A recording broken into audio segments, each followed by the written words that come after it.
할렐루야. 오늘 말씀 보도록 하겠습니다. 말씀은 시편 105편 45절입니다. 제가 읽겠습니다. 이는 그들이 그의 율례를 지키고 그의 율법을 따르게 하려 하심이로다. 할렐루야. 이는 그들이 그의 율례를 지키고 그의 율법을 따르게 하려 하심이로다. 아멘. 여러분, 교만이 뭐라고 생각하십니까? 교만한 걸 뭐라고 여러분은 정의하고 싶으십니까? 우리가 교만을 많은 것으로 다양하게 정의해 볼 수 있겠습니다만, 특별히 오늘 이 시편 105편에 있는 말씀은 교만이 무엇인지를 제대로 보여주는 그런 말씀이다. 저는 그렇게 생각을 합니다. 특별히 시편 105편에 있는 내용을 1절부터 마지막 절까지 전부 다 자세하게 살펴보는 것은 사실 좀 어려움이 있고요. 특별히 제가 이 시편 105편에서 여러분들과 함께 나눠보고 싶은 구절이 있다면 바로 18절입니다. 18절에 뭐라고 그랬냐면 그의 발은 착고를 차고 그의 몸은 쇠사슬에 매였다. 그런데 19절에 곧 여호와의 말씀이 응할 때까지라 그의 말씀이 그를 단련하였도다. 이렇게 이야기합니다. 이것은 누구에 대한 이야기이냐 하면 바로 요셉에 대한 이야기입니다. 오늘 본문에 요셉 말고도 아브라함도 나오고 모세도 나옵니다. 그런데 특별히 요셉에 대한 이 기록을 보면 요셉은 이스라엘 백성이 기근이 들은 땅을 피해서 애굽으로 내려갔을 때 그것보다 먼저 한 사람을 하나님이 선택하셔서 보낸 사람인데 그 사람이 바로 요셉인데 그 요셉을 하나님이 그곳에 보내셨을 때 어떤 일을 하셨는지를 지금 말씀하고 있어요. 요셉이 곱게 자랐지요. 그죠? 곱게 자라다가 다른 사람도 아니고 형제들에 의해서 노예로 애굽에 팔립니다. 얼마나 억울하겠어요. 그죠? 억울한데 하나님이 그것에 대해서 뭐라고 설명하고 있느냐 하면 그의 발은 착고를 차고, 즉 수갑 같은 거 그죠? 그거를 차고 그의 몸은 어떻게 됐다고 그랬어요? 쇠사슬에 매였다라고 이렇게 이야기를 하고 있습니다. 그것이 언제까지요? 여호와의 말씀이 응할 때까지. 자, 한번 봅시다.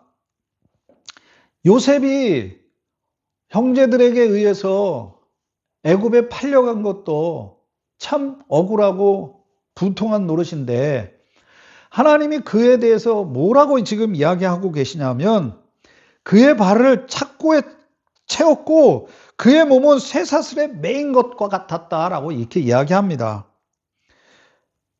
여호와의 말씀이 응할 때까지다. 즉 그렇게 하신 그 주체가 누구냐는 것을 말할 때 바로 하나님이 그렇게 하셨다는 것이요. 하나님이.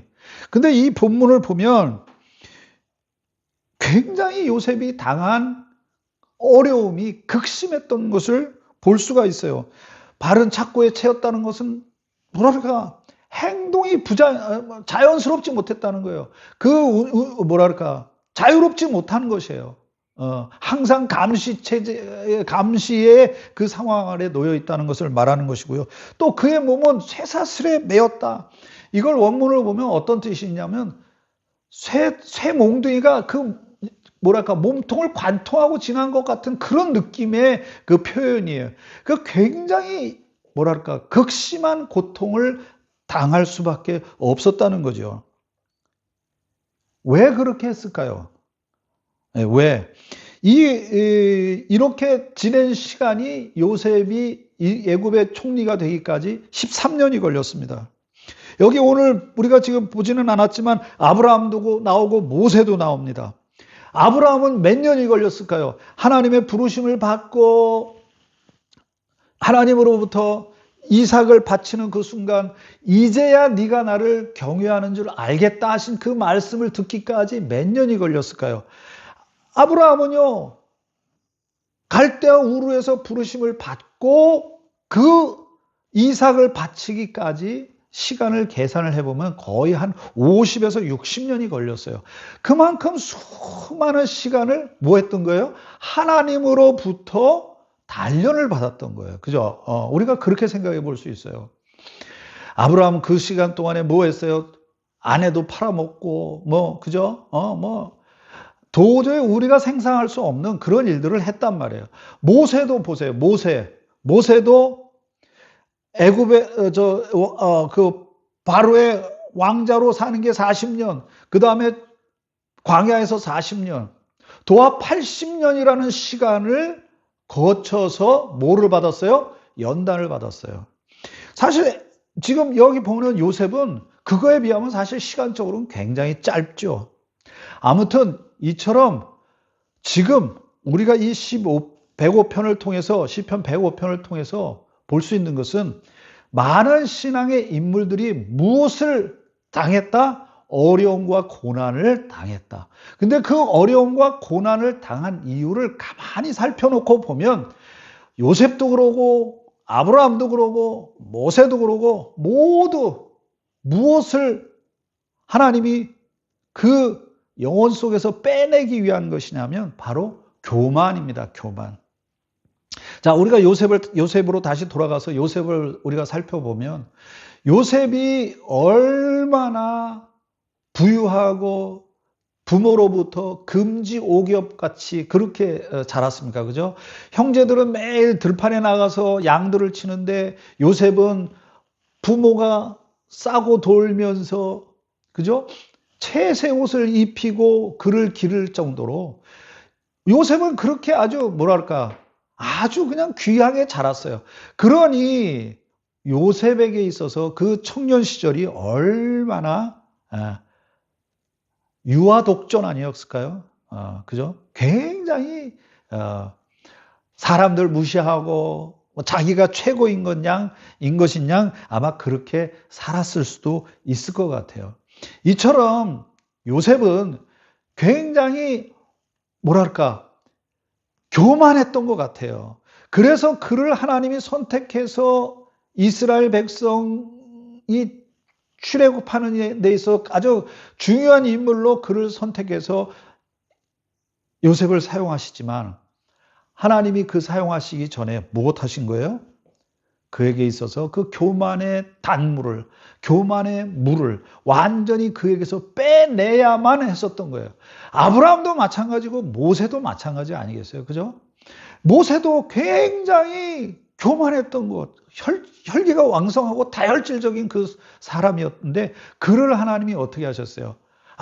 아무도 없는, 그야말로 그 광야 한 구석에 확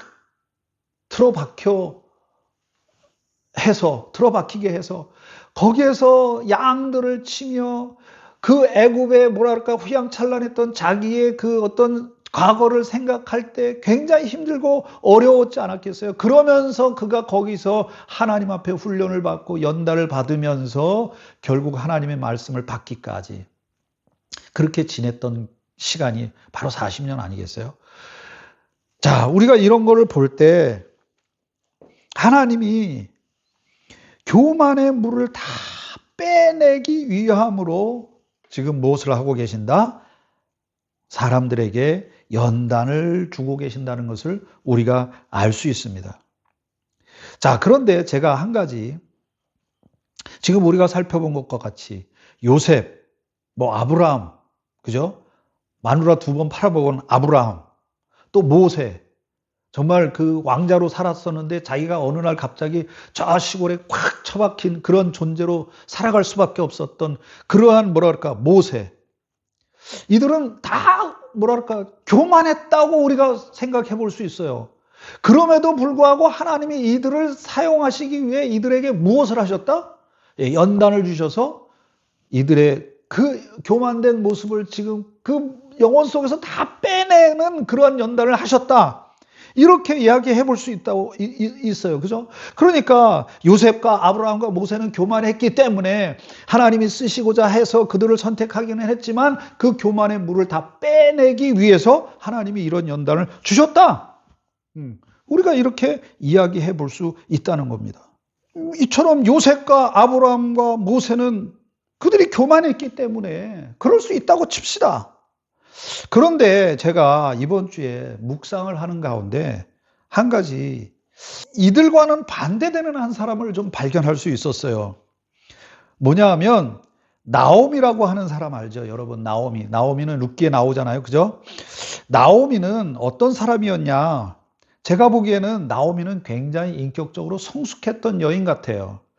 그것을 우리가 어디서 볼 수 있느냐 하면 룻기 1장 13절, 20절, 21절을 통해서 볼 수가 있어요.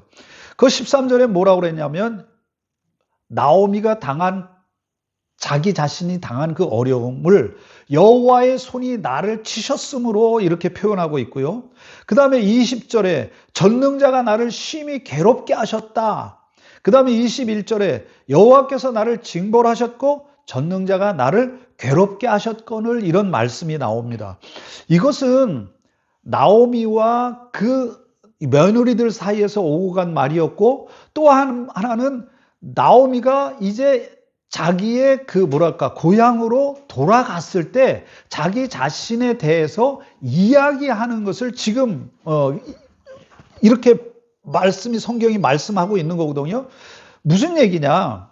나오미는 요셉처럼 아브라함처럼 모세처럼 그렇게 교만하다고 볼 수 있는 사람이 아니었던 것 같아요. 아니었어요. 왜냐하면 나오미라고 하는 이 여인은 아비멜렉이라고 하는 그 남편을 따라서 이스라엘 땅에 흉년이 들자 어떻게 했어요? 모압 땅으로 그냥 남편이 가자니까 간 것뿐이에요.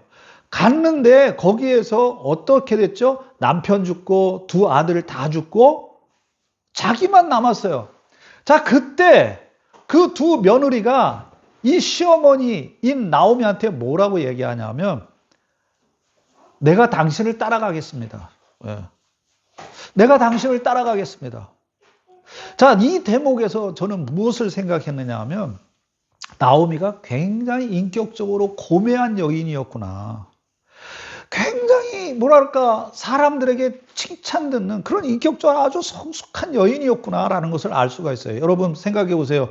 며느리가 자기 남편 다 죽었는데 시어머니를 따라서 그것도 이방 땅으로 간다는 게 그게 말이 됩니까?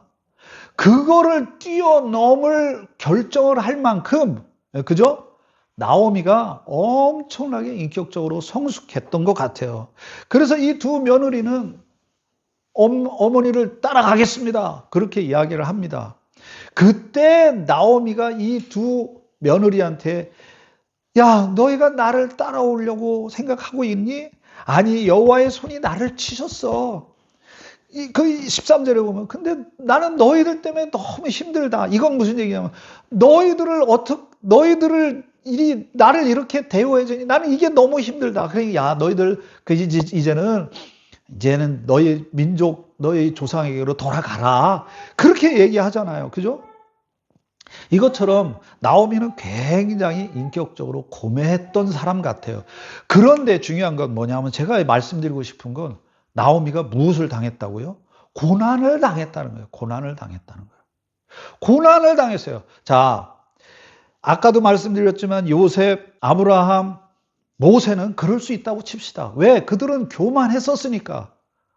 그들은 교만했었으니까 하나님이 그들을 사용하기 위해서는 그들에게 교만의 그 물을 싹 빼내기 위해서 연단을 주셨다는 거. 그거 우리가 말을 해볼 수 있어요. 그런데 나오미는 이 여자는 그냥 남편 따라간 죄밖에 없고 남편 따라갔다가 어려움을 당한 것밖에 없는데 나오미는 자기 자신을 향해서 뭐라고 얘기하고 있는 거예요? 여호와께서 나에게 이렇게 하셨다. 여호와께서 나를 징벌하셨다. 여호와께서 나에게 이렇게 하셨다. 저는 이것이 이해가 안 됐던 거예요. 자, 우리가 하나님 앞에 살아갈 때 교만이라고 하는 것, 이 부분을 우리가 다시 한번 생각해 볼 대목이라고 생각을 했습니다. 나오미처럼 인격적으로 성숙한 사람도 하나님 보시기에는 교만할 수 있겠구나. 이것은 무엇을 말하느냐 하면 우리가 생각하는 교만이라는 것이 하나님이 생각하는 그 교만이라는 것과는 조금 다른 것일 수 있겠구나 라는 그런 생각이 들었어요. 교만이라는 것은 우리가 생각하기에는 뭔가 다른 사람보다 내가 좀 뭐랄까 우월하고 뭐 그런 뭐 다른 사람 잘 챙기지 않고 막 뭐 그런 거 있잖아요. 그런 어떤 모습들을 우리가 인간적으로 생각하기 쉬운데 교만이라고 하는 것은 전혀 다른 의미가 있을 수도 있겠구나. 왜? 그렇게 두 며느리가 그 시어머니를 자기들 남편 죽은 뒤에 따라가겠다고 할 정도로 인격적으로 아주 훌륭했던 그 나오미조차도 무엇을 얘기하고 있냐면 내가 교만해서 하나님 앞에 이렇게 내가 지금 징계를 받는다. 이런 고백을 하고 있는 거거든요. 이런 고백을 하고 있는 거거든요. 그래서 우리가 이 말씀, 시편 105편에 있는 이 말씀과 오늘 이 룻기서를 가지고 우리가 한번 생각해 볼 때 교만이라고 하는 것은 전혀 다른 것인 있을 수 있다. 교만이라고 하는 것은 우리가 생각하는 것과는 전혀 다른 하나님이 우리를 교만하게 보실 때 그 교만이라고 하는 것은 전혀 다른 내용일 수 있겠구나 하는 생각이 들었습니다. 자, 제가 그래서 시편 138편 6절을 여러분들과 함께 읽어보려고 합니다. 시편 138편 6절에 뭐라고 그랬느냐 하면 여호와께서는 높이 계셔도 낮은 자를 굽어 살피시며 멀리서도 교만한 자를 아심이니이다 이렇게 얘기했습니다.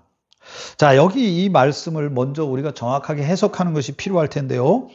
여호와께서는 높이 계셔도 낮은 자를 굽어 살피신다는 얘기는 무슨 얘기냐면 하나님께서는 높은 곳, 거룩한 존재로 계시지만 겸손한 자와 함께 가까이 하고 계신다 이런 뜻으로 이야기할 수 있고 그 다음에 멀리서도 교만한 자를 아신다라고 하신 이 말은 사실 좀 해석이 다르게 돼야 될 필요성이 있는 말인데 멀리서도라고 해석한 것이 아니라 그런 뜻이 아니라 멀리서 교만한 자를 아신다 이런 뜻으로 이 말씀을 해석할 수 있는 거죠. 이게 훨씬 더 정확한 해석인 거죠. 무슨 얘기냐? 하나님은 교만한 자와 간격을 두시고 계시다. 일정 간격을 두고 계신다. 그러니까 교만한 자를 멀리 두고 계신다 이런 뜻이에요. 멀리 두고 계신다. 예. 자, 이 말을 우리가 시편에서도 신약에서도 살펴볼 수 있는데 신약 야고보서 4장 6절과 베드로전서 5장 5절에도 뭐라고 그랬냐면 그러나 4장 6절입니다. 야고보서 4장 6절 그러나 더욱 큰 은혜를 주시나니 그러므로 일렀되 하나님이 교만한 자를 물리치시고 겸손한 자에게 은혜를 주신다 하였다. 그 다음 베드로전서 5장 5절에도 뭐라고 얘기하냐면 젊은 자들아 이와 같이 장로들에게 순종하고 다 서로 겸손으로 허리를 동이라 그랬습니다. 그리고 하나님은 교만한 자를 대적하시되 그랬습니다. 그리고 겸손한 자들에게는 은혜를 주신다 이렇게 얘기하고 있는데요. 여기 교만한 자를 물리치시고 교만한 자를 대적하신다는 이 말의 의미가 뭐냐 하면 원어를 보면 군대 있죠, 군대. 군대가 적군과 서로 대치하고 있을 때 간격을 멀리 두고 서로 이렇게 대치하고 있잖아요. 그죠? 그거를 말하는 거예요. 여기 물리치시고 그 다음에 대적한다는 이 말은 하나님은 교만한 자와 간격을 그렇게 멀리 두고 계신다. 이런 뜻이 있는 거지요. 시편 138편 6절에도 하나님은 멀리서도 교만한 자를 아신다. 이게 아니라 하나님은 멀리 교만한 자를 두고 계신다. 이런 뜻이거든요. 자, 그렇다면 자 봅시다. 교만이라고 하는 의미는 멀리 하나님이 우리를 두고 계신 그 이유를 살펴봄으로 알 수가 있어요. 그건 무엇 때문에 그럴까요? 자, 우리가 룻기서를 통해서 본 것처럼 룻은 자기가 만난 고난을 어떻게 해석하고 있어요? 모든 것을 다 하나님 중심으로 해석하고 있어요. 그죠? 그죠? 자기가 고난을 만났어요. 자기는 그저 남편을 따라서 간 것밖에 없고 거기에서 두 남편도 죽고 자기 자녀들 다 죽었어요. 그런데 자기는 억울할 수 있겠지만 그 억울한 상황에서 지금 뭐 하고 있는 거예요? 교만하지 않고 하나님을 중심으로 생각하고 있는 거예요. 교만하지 않게 하나님 중심으로 생각하고 있는 거예요. 자, 그런데 보세요. 요셉, 아브라함, 모세들은 이 세 사람들의 공통점은 하나님 중심, 즉 말씀 중심으로 이들이 살아갈 수 있도록, 살아가도록 하나님께서 이들에게 연단을 주셨다는 거죠. 자, 오늘 그래서 시편의 마지막에 뭐라고 얘기하는 겁니까? 시편 105편 45절에 율례를 지키고 율법을 준수하도록 하기를 원하셔서 하나님이 그들에게 연단도 주시고 고난도 주셨다. 자, 이제 말씀을 제가 맺겠습니다. 마지막 그 105편 마지막 부분에 뭐라고 얘기했느냐 하면 이는 그들이 그의 율례를 지키고 그의 율법을 따르게 하려 하심이로다 하고 마지막에 뭐라고 그랬냐면 할렐루야라고 이야기합니다. 이 할렐루야 여러분들과 제가 몇 번 나눈 말씀이죠. 할렐루야는 무슨 뜻이에요? 세 음절로 나눠졌다고 그랬죠. 할렐루야. 야는 하나님에 대한 축약, 루는 무엇을 이라고 하는 그런 뜻이고 그 다음에 할렐루라고 하는 이 단어는 색깔에 관계된 그 의미로 사용되는데 그것은 무엇을 얘기해요? 막 여러 가지가 막 이렇게 섞여 있는 가운데서 어떤 하나의 색깔만을 분명하고 선명하게 이렇게 딱 끄집어낸다 그런 뜻이 있다고 그랬잖아요. 그러니까 막 뭐가 섞여 있어요. 그 중에서 하나만을 분명하게 골라내는 거예요. 뭐 노란색이면 노란색, 빨간색이면 빨간색, 흰색이면 흰색을 하나만 분명하게 골라내는 거예요. 마찬가지 할렐루야라고 하는 이 말의 의미도 마찬가지라고 그랬잖아요. 그죠? 어떻게요? 하나님이 이 세상에서 막 혼탁한 이 세상에서 막 이것저것 하고 하나님이 섞여 있어요. 그래서 어디를 봐도 이게 하나님인지 뭔지를 알 수가 없는 거예요. 그럴 때 할렐루야라고 하는 것은 뭐 하는 거예요? 하나님에 대한 것을 하나님의 하나님 되심을 선명하게 드러내도록 한다는 그런 의미가 있는 거잖아요. 그게 하나님을 찬양한다는 것이고 그죠? 그러기 때문에 하나님께서 우리 인생에게 여러 가지 아픔과 고통과 슬픔을 주실 때 연단하실 때 심지어 제가 지금 아까도 얘기했지만 요셉에게 그 뭐랄까 쇠꼬챙이가 그 영혼을 통과하고 지나가는 것 같은 그런 엄청난 고통과 아픔을 그 요셉이 만났는데 그 만난 이유가 무엇 때문이다? 하나님의 말씀을 지키는 것. 즉 다시 말해서 내 생각대로 내 판단대로 내가 내 원하는 대로 무언가를 하려고 하는 것이 아니라 늘 하나님의 말씀 중심으로 특별히 저 자신은 그렇습니다. 제 자신도 이번 주에 이 말씀을 묵상하면서 그런 생각이 들었어요. 특히 룻기서를 보면서 룻은 자기가 만난 그 모든 상황에서 하나님이 그렇게 하셨다. 하나님이 그렇게 하셨다. 하나님이 그렇게 하셨다라고 얘기를 하고 있거든요. 나도 그럴 수 있을까? 나도 그럴 수 있을까? 예를 들어서 어떤 사람이 나에게 원치 아니하는 뭐랄까 공격을 한다든지 원치 아니하는 그런 어떤 상황에 들어갈 때 그 상황에서 이건 하나님이 하시고 계신 것이야 라고 내가 생각할까? 참 그렇지 못하더라고요. 제가 부끄러운 고백이지만 이번 주에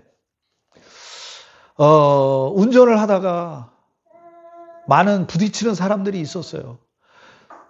작은 일이지만 그 사람들과의 그 부딪힘 속에서 하나님이 이렇게 하셨다라고 생각하는 그 뭐랄까 고백을 많이 하지 못했던 것 같아요. 저는 평소에 하나님이 모든 것을 주관하고 다스리신다라고 생각하고 있습니다. 그렇게 살아가고 있습니다. 그런데 실질적으로 내가 만나는 여러 가지 어려움과 환경 속에서 그 상황 속에서는 이거는 하나님이 그렇게 하셨어 라고 고백하는 그 믿음, 그 현실적인 믿음의 고백 앞에서는 그것은 제대로 하지 못하고 있었던 것 같아요. 사랑하는 우리 성도 여러분들도 모든 것을 하나님이 주관하고 다스리십니다. 그죠? 심지어 우리가 만나는 여러 가지 어려움과 고통 가운데서도 하나님께서 우리를 만들어 가시기 위해서 그 자그마한 상황이지만 모든 것을 하나님이 주관하시고 다스리고 계신다고 하는 이 믿음의 고백, 이 믿음의 고백을 하지 않는 것, 이게 뭐라고요? 그게 교만이라는 거예요. 그게 교만이라는 거예요. 자, 아까도 말씀드렸지만 요셉, 아브라함, 모세 이런 사람들은 인격적으로 뭐랄까 좀 모났을 수도 있어요. 나오미와 비교해보면. 그런데 나오미조차도 인격적으로 그렇게 훌륭해 보이는 사람조차도 하나님이 뭐를 하셨다? 예, 하나님의 말씀의 인도하심을 받도록 하셨다. 왜? 그가 그 남편을 따라갈 때 하나님 앞에 묻지 않고 갔거든요. 말씀을 따라간 것이 아니라 누굴 따라갔어요? 남편을 따라갔고 상황을 따라갔고, 그러다 보니까 어떻게 된 거예요?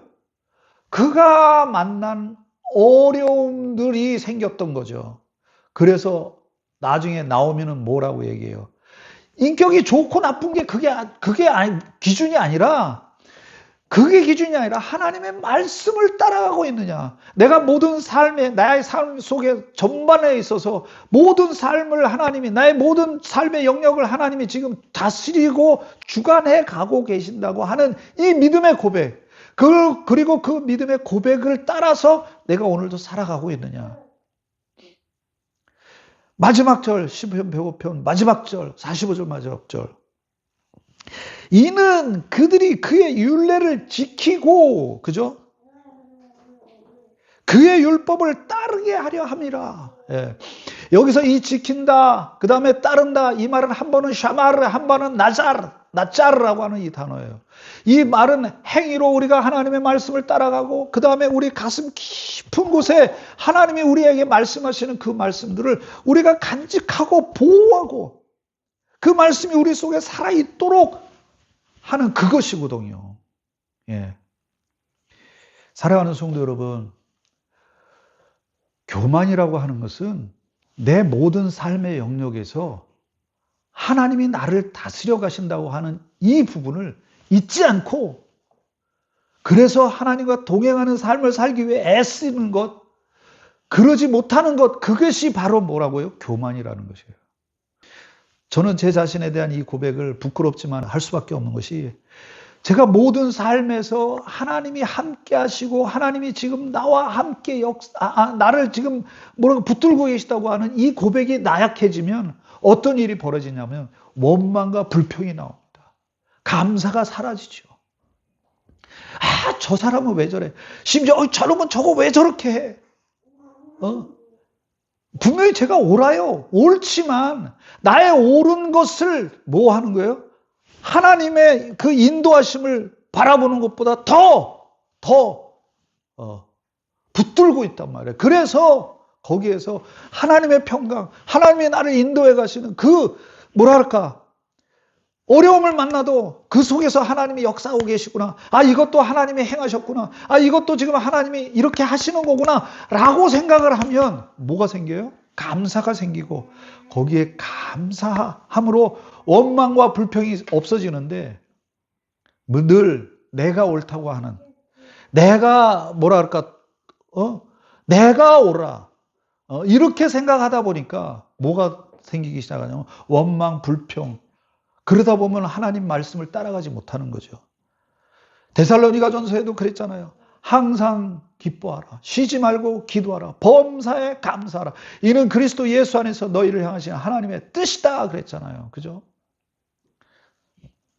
이제 말씀을 맺겠습니다. 사랑하는 성도 여러분, 모든 상황에서 하나님이 우리에게 행하시고 계시는 것을 믿읍시다. 우리가 만나는 여러 가지 어려움들, 억울할 수 있지요. 내가 옳은데 상대방이 틀렸을 수도 있고, 어떨 때는 철저하게 무시당하는 수도 있잖아요. 그죠, 여러분? 철저하게 무시당하는 경우도 있어요. 이해할 수 없어요. 왜 그러는지 나를 이해할 수 없어요. 그러나 그런 상황 속에서도 뭐라고 생각해야 되느냐 하면 하나님이 하시고 계신 거구나. 이걸 하나님이 이렇게 하시고 계신 거나 이렇게 생각해야 그게 교만하지 않다는 거예요. 저게 나를 무시를 해? 저게 지금 나한테 이렇게 덤벼 지금? 이렇게 생각하면 그건 교만이라는 거예요. 모세도 아브라함도 요셉도 그래서 하나님이 그 교만을 빼내기까지 어떻게 하셨던 거예요? 어려움을 주신 거예요. 무시를 당하게도 하셨고, 팔려가게도 하셨고, 그런 거예요. 그런 거예요. 그러니까 이번 한 주간을 살면서 나 정도면 됐죠. 아니요. 그런 게 우리의 판단의 기준은 뭐가 되냐. 내가 지금 이 모든 상황을 하나님의 역사하심으로 하나님이 나에게 이렇게 하고 계시구나라고 그렇게 생각하고 있느냐 없느냐. 하나님이 지금 이렇게 하고 계시고 있구나라고 생각하느냐 안 하느냐. 만약 그렇게 생각하지 않는다면 그건 뭐다? 교만이다. 교만이다. 심지어 내가 만나는 모든 어려움들 이해할 수 없고 정말 짜증나고 정말 한 대 줘 받고 싶고 막 내 성깔대로 해보고 싶은 그런 모든 순간들이 누가 그렇게 하고 계시다? 바로 하나님이 그렇게 하고 계시다. 그렇게 생각하고 잠잠히 참고 인내하고 주님을 바라보는 그것이 뭐예요? 그리고 주님을 붙드는 것, 그것이 겸손이라는 거예요. 그 반대가 교만이다. 그 반대가 교만이다.